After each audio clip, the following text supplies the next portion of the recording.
मेरी 16 साल साली इस कदर हसीन और खूबसूरत थी कि मैं चाह कर भी उस पर नज़र नहीं हटा पाता था। और फिर जब वो खुद ही मेरी दीवानी हुई तो मैंने भी बहकते कदमों को रोकना मुनासिब ना समझा। और जब मैंने देखा कि मेरी बीवी आयशा गहरी नींद सो रही है तो मैं खामोशी से निकल आया। मुझे मदीहा के कमरे की तरफ जाना था। मैं देखना चाहता था कि जो चलते फिरते क़यामत लाती है वो सोते हुए कैसी लगती है। इससे ज़्यादा का मेरा और कोई इरादा नहीं था, लेकिन मुझे क्या मालूम था कि मदीहा को देखकर मैं पूरी तरह बेकाबू हो जाऊंगा। सर्दी के मौसम में भी मेरे वजूद से पसीने फूट रहे थे। मेरे अंदर जज्बात की एक आग जल रही थी। मैं छोटे छोटे कदम उठाता मदीहा के दरवाजे पर पहुंच गया। दरवाज़ा बंद था। मैंने जैसे ही हैंडल पर हाथ रखा तो वो खुलता ही चला गया। इसका मतलब है कि मदीहा ने दरवाज़ा लॉक नहीं किया था। मेरा दिल खुशी में तेज़ी से धड़कने लगा। मैं बस मदीहा को एक नज़र देखना चाहता था, लेकिन जैसे ही मैं कमरे में दाखिल हुआ तो बेड पर सोई हुई मदीहा को देखकर मेरे वजूद में करंट तोड़ गया। मुझे लगा कि मदीहा सर्दी की वजह से कोई कंबल वगैरह ओढ़कर सो रही होगी और मैं बस उसके चेहरे को देखकर पलट जाऊंगा। लेकिन यहाँ आकर तो मैं दंग ही रह गया था।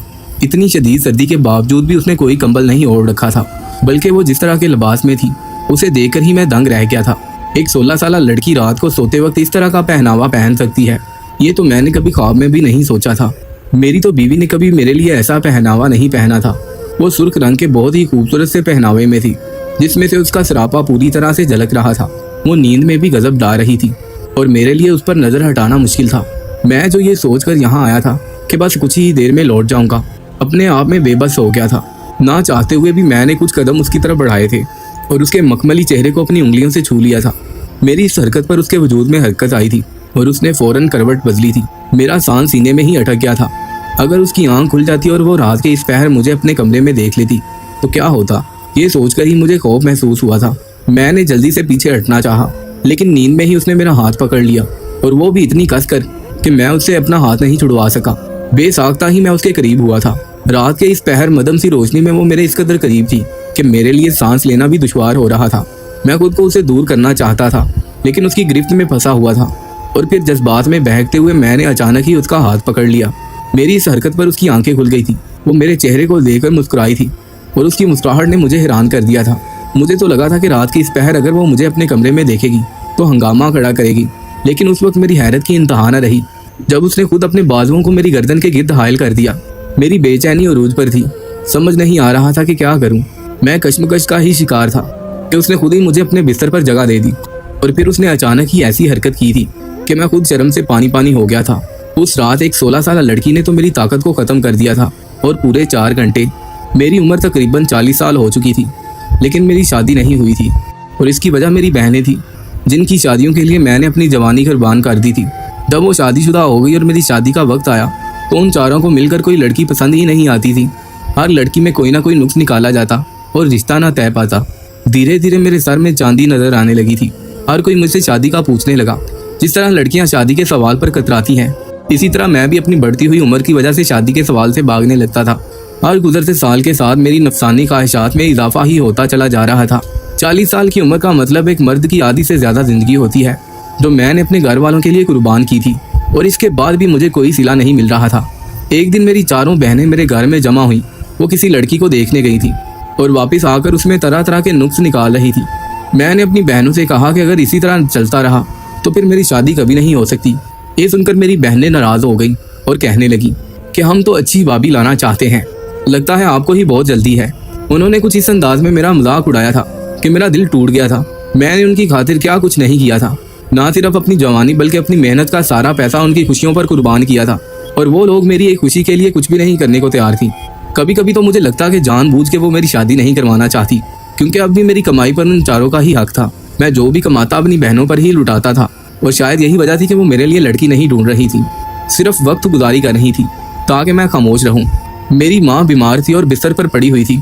उसकी ज़िंदगी का आखिरी वक्त आया तो मेरी माँ ने मुझे नसीहत की और कहने लगी, बेटा ये चारों कभी तेरा घर बसने नहीं देंगी, इन्हें तेरी दौलत के मज़े लग गए हैं।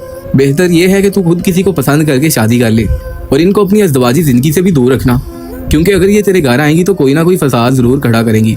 एक माँ होते हुए मेरी माँ ने खुद मुझे अपनी बहनों से दूर होने का कहा था, और वजह यही थी कि अम्मा ने ज़िंदगी में देख लिया था कि मेरी बहनें मुझे किस तरह लौटती हैं। अम्मा की बात मैंने अपने जहन में बिठा ली और फिर अम्मा का इंतकाल हो गया। अम्मा के इंतकाल के बाद तो मेरी तीनों बहनों ने मेरी शादी का जिक्र करना भी छोड़ दिया और मैं बिल्कुल ही तनहा रह गया।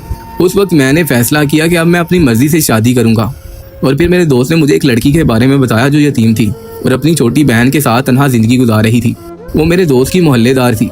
मेरे दोस्त ने कहा कि तेरी इतनी उम्र हो चुकी है, अब तुझे अच्छी और जवान लड़की नहीं मिलेगी, लेकिन ये लड़की खूबसूरत भी है और जवान भी है। बहुत से लड़के इससे शादी के ख्वाहिशमंद हैं, लेकिन वो किसी नेक और शरीफ लड़के का साथ चाहती है, क्योंकि उसकी 16 साल बहन भी उसके साथ है। अगर तू कहे तो मैं तेरी बात करता हूँ।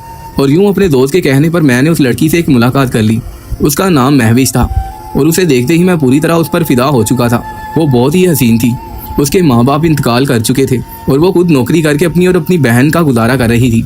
मैंने बिना अपनी बहनों को बताए महविश से सादगी से निकाह कर लिया और उसे और उसकी 16 साल बहन मदीहा को अपने घर ले आया। मेरी बहनों को अगले ही दिन खबर मिल गई और खूब हंगामा खड़ा हो गया, लेकिन मुझे उनसे कोई सरोकार नहीं था, क्योंकि मैं अपने हिस्से की जिम्मेदारियां निभा चुका था। और फिर अम्मा की बात भी मुझे याद थी, इसलिए मैंने कह दिया कि अगर तुम लोगों को महविश कबूल नहीं है तो मेरे घर का रास्ता मत देखना। मेरी बहनें खफा होकर हमेशा के लिए चली गई थी और मुझे बिल्कुल भी अफसोस नहीं था। शादी के दूसरे दिन ही महविश ने दोबारा से अपनी नौकरी शुरू कर दी थी। घर पर सिर्फ मैं और मेरी साली मदीहा ही होते थे। मेरी नौकरी का वक्त नाइट का था।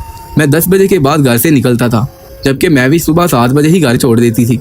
इसीलिए जब मैं सोकर उठता तो मदीहा मेरी खिदमत गुजारी करती, मुझे नाश्ता बना कर देती। कहने को वो 16 साल की थी, लेकिन ना सिर्फ अपनी उम्र से बड़ी लगती थी, बल्कि उसकी आदतें और कामकाज भी बड़ी लड़कियों जैसे ही थे। वो आराम से सारा घर संभालती थी। मेरे उठते ही मेरे कमरे में नाश्ता लेकर आती, मेरे कपड़ों और जूतों का ख्याल रखती, मेरे आगे पीछे फिरती। शुरू में मैं तो उसे छोटी बच्ची की तरह ट्रीट करता था और खुद भी उसका ख्याल रखता था, लेकिन आहिस्ता आहिस्ता उसने मुझे एहसास दिलाया कि वो छोटी बच्ची नहीं है। कभी कभी महविश के जाने के बाद वो उसके कपड़े पहन लेती, कभी उसकी साड़ी तो कभी कुछ, और फिर खासकर मुझे दिखाने के लिए मेरे कमरे में आती और उस वक्त मुझे एहसास होता कि वो एक बहुत ही खूबसूरत और जवान लड़की है। वो मेरे सामने दुपट्टा लेने से भी गुरेज करती थी और मैं भी खुद ब खुद उसके वजूद से नजरें चुराने लगता था। धीरे धीरे वो मेरे साथ बैठने लगी, मुझसे बातें करने लगी। मैं भी से बहुत ज्यादा मदीहा मुझे वक्त देती थी और मेरा दिल खुद ब खुद उसकी तरफ डोलता था।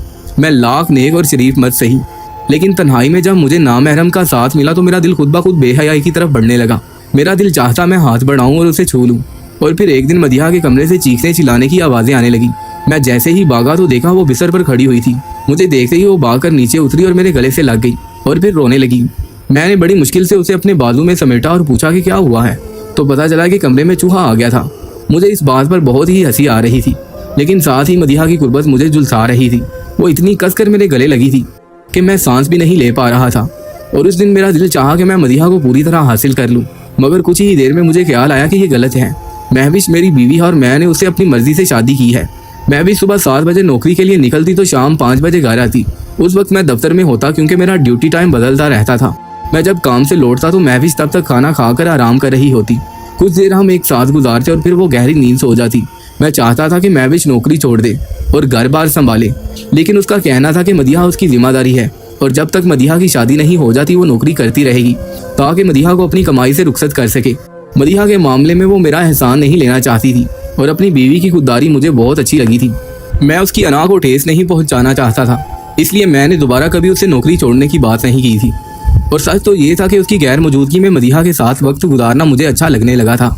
मदीहा स्कूल नहीं जाती थी, वो 9वीं जमात के इम्तहान दे रही थी। एक रात मैं दफ्तर से लौटा तो मदीहा मेरे कमरे में आ गई और कहने लगी कि क्या आप पढ़ाई में मेरी मदद करेंगे। मुझे कुछ सवाल समझ नहीं आ रहे। रात के करीबन 11 बज रहे थे। मैंने मदीहा से कहा, ठीक है मैं पढ़ा दूंगा, तुम सुबह मेरे पास ले आना। मगर वो कहने लगी कि नहीं, मैं दिन भर घर के कामकाज करती हूँ, पढ़ाई के लिए मेरे पास यही वक्त है, आप अभी मेरे साथ चलें, बस कुछ ही देर की तो बात है। मदीहा की परेशानी देखकर महविश कहने लगी कि मुझे तो फिजिक्स बिल्कुल समझ नहीं आती, मैं तो खुद भी फिजिक्स में बहुत ही कच्ची थी, आप ही उसे समझा दें, मुझे नींद आ रही है, मैं सो रही हूँ। वो खुद तो सो गई और मैं मदीहा के साथ उसके कमरे में पहुंच गया। मैं मदीहा के साथ पढ़ाने के लिए बैठा तो मुझे एहसास हुआ कि वो बहुत ही अजीब से अंदाज में मेरे सामने बैठी थी। उसकी नज़र मेरे चेहरे पर जमी थी। मैंने 1-2 दफ़ा उससे पूछा भी कि क्या हुआ है, लेकिन इस सवाल पर उसके चेहरे पर गहरी मुस्कुराहट आ गई और उसने कोई जवाब नहीं दिया। और फिर अचानक से ही उसने मेरा हाथ पकड़ लिया और कहने लगी कि आपके हाथ कितने खूबसूरत हैं। उसकी बात सुनकर मैं चौंक उठा। वो टॉपिक से बिल्कुल हट गई थी, फिजिक्स एक तरफ हो गई थी और वो मेरे हाथों और मेरी खूबसूरती को बयान कर रही थी। मैं हक्का बक्का सा उसे देख रहा था। फिर अचानक ही उसने एक अजीब सी फरमाइश कर दी। कहने लगी कि कल सुबह कुछ देर से दफ्तर चले जाइएगा, मैं और आप एक साथ मूवी देखेंगे। पता नहीं वो किस मूवी का नाम ले रही थी, लेकिन मैं हैरत से उसकी बातें सुन रहा था। अचानक ही उसे मूवी देखने का शौक क्यों पैदा हो गया। मैंने कहा कि कोई मसला नहीं है, तुम लगा दो। और इसके बाद उसने जो मूवी लगाई वो देखकर मैं दंग रह गया। वो बच्चों के देखने लायक मूवी नहीं थी। मुझे लगा कि वो कोई ऐसी मूवी लगाएगी जो कॉमेडी की होगी, लेकिन उसने तो एक अजीब सी इंग्लिश मूवी लगाई थी। इसके बाद वो मुझे कहने लगी, मैं इंग्लिश मूवी देखती हूँ ताकि मुझे इंग्लिश बोलनी आ जाए, मुझे इंग्लिश सीखने का बड़ा शौक है। वो बिस्तर पर मेरे साथ ही करीब होकर बैठ गई और फिर मूवी चलने लगी। कुछ कुछ ऐसे भी मनाजर आए जिन्हें देखकर मैं नज़र चुरा गया, लेकिन फिर भी उसे कोई झिझक महसूस नहीं हुई। और उस रात मुझे एहसास हुआ कि मदीहा वो बच्ची नहीं है जिसे मैं जानता हूँ, बल्कि वो एक जवान होती हुई लड़की है जिसके ना सिर्फ जज्बात और एहसासात हैं, बल्कि वो उन्हें बयान भी करना चाहती है। मैंने बीच में से ही मूवी बंद की। मदीहा से पूछा कि तुम सारा दिन क्या करती हो। इस पर उसने बताया कि वो मोबाइल फ़ोन इस्तेमाल करती है, वीडियोस देखती है, मूवी वगैरह एंजॉय करती है। घर के कामकाज के बाद वो बाकी वक्त यही सब कुछ करती है। और फिर मुझे समझ आ गया कि वो मोबाइल में क्या कुछ देखती होगी। अगले दिन मैंने मौका देकर उसका मोबाइल फ़ोन चेक किया तो मेरा शक सही साबित हुआ। वो ऐसा ही कंटेंट देखती थी जो अजीब था और इसका उससे कोई वास्ता नहीं था। शायद यही वजह थी कि वो वक्त से पहले बड़ी हो गई थी। फिर तकरीबन हर रात ही ऐसा होने लगा कि मदीहा मेरे पास चली आती और पढ़ाई का कहकर मुझे अपने साथ ले जाती। कुछ देर तो वो पढ़ाई करती, लेकिन फिर उसके बाद यहाँ तो कोई मूवी लगा लेती या गेम खेलना शुरू कर देती और फिर आधी रात को मैं वापस चला आता। इस सब में एक बात बहुत अजीब थी और वो मेरी बीवी महविश से मुतल्लिक थी। महविश ने कभी इस बात पर कोई एतराज़ नहीं किया था कि मैं आधी आधी रात तक उसकी बहन के कमरे में क्या करता हूँ या उसकी बहन हर रात मुझे अपने कमरे में क्यों ले जाती है। ना ही उसे कोई जलन थी और ना ही तजस्सुस। मैं तो जब भी कमरे में जाता वो मज़े की नींद सो रही होती और अगर जागती भी तो कोई सवाल जवाब ना करती। और इसी बात ने मेरी हिम्मत को मज़ीद बढ़ावा दिया था। और फिर आधी रात के वक्त जब महविश बहुत ही गहरी नींद सो रही थी, मेरी आँख खुल गई। मुझे अजीब सी बेचैनी का एहसास होने लगा। महविश मेरे बहुत करीब थी, लेकिन मैं उसे हासिल नहीं करना चाहता था। मेरा दिल तो किसी और की तरफ ही भटक रहा था। मुझे रह रहकर मदीहा का ख्याल आ रहा था। मैं कुछ देर पहले ही उसके कमरे से आया था और आकर सो गया था। ख्वाब में भी मैंने मदीहा को ही देखा था और अब उठने के बाद ही उसके कमरे में जाना चाहता था। मेरा दिल मुझे कह रहा था कि अगर मदीहा खुद मेरी तरफ बढ़ रही है तो मुझे उसे हासिल कर लेना चाहिए, लेकिन दिमाग रोक रहा था कि ये सही नहीं है। और फिर रात के अंधेरे में शैतान मुझ पर हावी हुआ और मैं उसके कमरे में पहुंच गया। मैंने सोचा था कि एक नज़र उसके चेहरे पर डालूंगा और पलट जाऊंगा, वो सोते हुए कैसी लगती है, मैं ये देखना चाहता था। मगर उसके कमरे में पहुंचकर तो मेरे होश ठिकाने आ गए। मैंने उसे ऐसे पहनावे में देखा, वो बिल्कुल जवान लड़की लग रही थी। और फिर उसने खुद ही ना सिर्फ मुझे अपनी गिरफ्त में लिया बल्कि अपने बिस्तर पर लिटा लिया। इससे पहले कि मैं खुद हाथ बढ़ाकर अपनी कोई ख्वाहिश पूरी करता, उसने खुद ही मुझे बातों में लगा लिया। धीरे धीरे मेरे जज्बात ठंडे पड़ने लगे। वो मुझसे बहुत सारे सवालात पूछ रही थी, मैं उसके सवालों के जवाब देता रहा। ऐसे ही वक्त गुजर रहा था कि जब ही उसने बहुत मोहब्बत से मेरी तरफ देखा और कहने लगी कि मैं आपको एक सरप्राइज देना चाहती हूँ। आज की रात मैं आपको ऐसी मोहब्बत दूंगी कि आप कभी भूल नहीं सकेंगे। उसकी बात सुनकर मेरे चेहरे पर मुस्कुराहट आ गई और मैंने कहा ठीक है।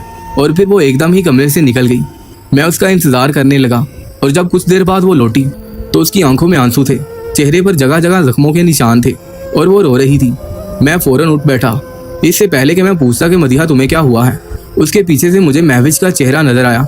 वो रोते हुए महविश से कहने लगी कि आपके शौहर ने आधी रात को मेरे कमरे में आकर मुझे ना सिर्फ ये पहनावा पहनने पर मजबूर किया बल्कि मेरे साथ ज्यादती भी की है। मदीहा की बात सुनकर मैं हक्का बक्का रह गया था। महविश ने आगे बढ़कर मेरे चेहरे पर एक जोरदार तमाचा दे मारा और कहने लगी कि मैंने आंखें बंद करके आप पर भरोसा किया। मुझे लगा कि आप हम यतीम लड़कियों का ख्याल करेंगे, लेकिन आपने तो मेरी बहन की इज्जत बर्बाद कर दी। कैसे मर्द हैं आप। महविश ने मेरा गिरेबान पकड़ लिया। मैंने इनकार किया और कहा कि मैंने कुछ नहीं किया है, लेकिन मदीहा की हालत को कुछ और ही कह रही थी और महविश को मुझसे कहीं ज़्यादा अपनी बहन पर भरोसा था। और फिर महविश ने एक और थप्पड़ मेरे मुंह पर लगाया और कहने लगी कि मुझे आपसे अभी और इसी वक्त तलाक चाहिए, मैं आपके साथ नहीं रहना चाहती। मैंने उसे रोकना चाहा, लेकिन उसने अपना और अपनी बहन का सामान बांध दिया और कहने लगी कि मैं अपनी बहन को लेकर वापस जा रही हूँ। अगर आपने मुझे तलाक नहीं दी तो मैं खुला ले लूँगी।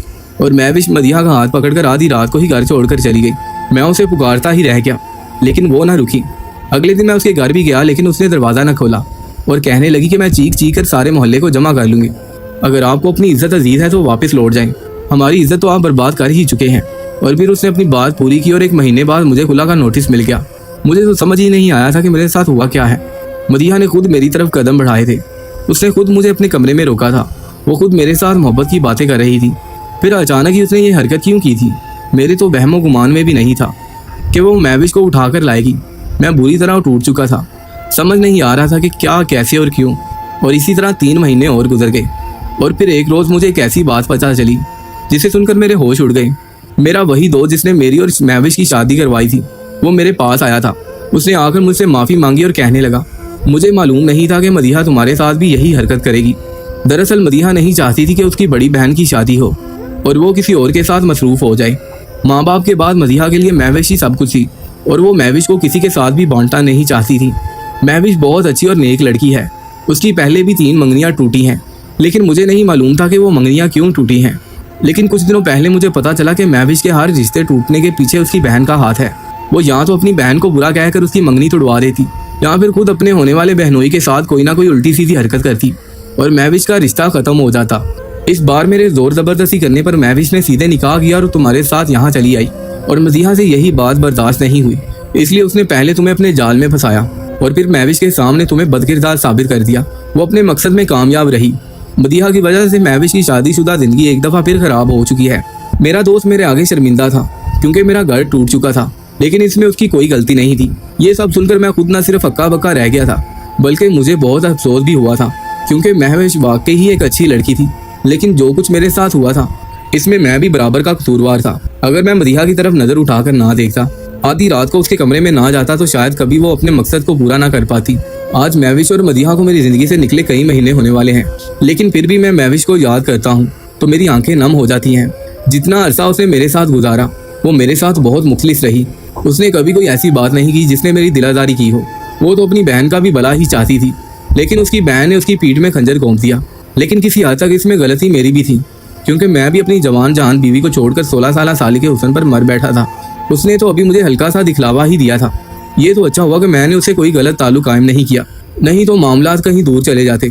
तो मेरे तमाम देखने और सुनने वालों से यही गुजारिश है कि हमेशा अपनी बीवी को ही अपना सब कुछ समझे और उसे मुकम्मल टाइम दें। यकीनन वो भी बहुत ज़्यादा खूबसूरत होती है, बस ये आपके जहन पर मुनहसिर है कि आप उसके बारे में कौन से जज्बात रखते हैं।